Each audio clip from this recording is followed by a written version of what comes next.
Hi guys. Ever look at a car and thought, could I fit a mountain bike in there? Maybe a mobility scooter?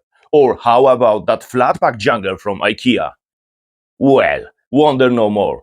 Because thanks to the awesome folks at Ericstead MG in Sheffield, I got my hand on one of these beauties. In this video, I'm not just admiring it from the outside like a polite car enthusiast. Oh no, I'm diving inside, opening every door, folding seat, and measuring almost everything. Want to know if your tall plant pot will survive journey upright?